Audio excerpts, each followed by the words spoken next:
గుంటూరు జిల్లా శాఖమూరులో సిఆర్డీఏ అధికారులు ఆక్రమణలను తొలగించారు. సుమారు 45 ఎకరాలలో గతంలో వైసీపీ నాయకులు అక్రమంగా వేసిన ముళ్ల కంచెలను సిబ్బంది తొలగించారని అధికారులు తెలియజేశారు.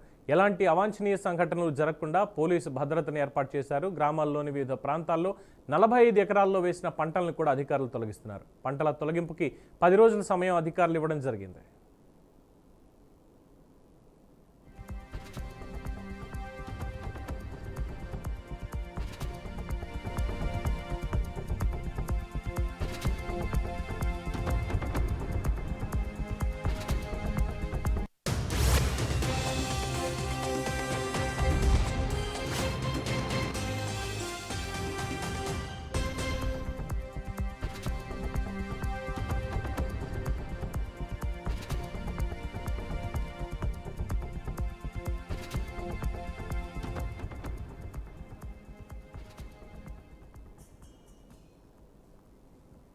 గత ప్రభుత్వంలో వైసీపీ నాయకులు అక్రమంగా కబ్జా చేసినటువంటి భూములని అధికారులు విడుదల చేస్తున్నారు. గతంలో 45 ఎకరాలలో వైసీపీ నాయకులు అక్రమంగా వేసినటువంటి ముళ్ల కంచెల్ని కూడా సిబ్బంది తొలగించారని అధికారులు తెలిపారు. మొత్తానికి సిఆర్డీఏ అధికారులు అమరావతి నిర్మాణానికి సంబంధించినటువంటి పనుల్లో చాలా కీలకంగా పనిచేస్తున్నారు.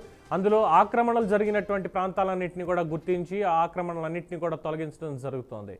సో అక్రమంగా వేసినటువంటి ముళ్ల కంచెల్ని సిబ్బంది తొలగించారంటూ అధికారులు తెలిపారు. ఎలాంటి అవాంఛనీయ సంఘటనలు కూడా జరగకుండా పోలీసులు ముందస్తుగానే భద్రత ఏర్పాటు చేయడం జరిగింది. అలాగే గ్రామాల్లో వివిధ ప్రాంతాల్లో దాదాపు 45 ఎకరాల్లో వేసినటువంటి పంటలను కూడా అధికారులు తొలగిస్తున్నారు. పంటల తొలగింపు కోసం 10 రోజుల ప్రత్యేక సమయాన్ని వాళ్ళకి ఇవ్వడం జరిగింది అంటూ కూడా అధికారులు తెలియజేశారు.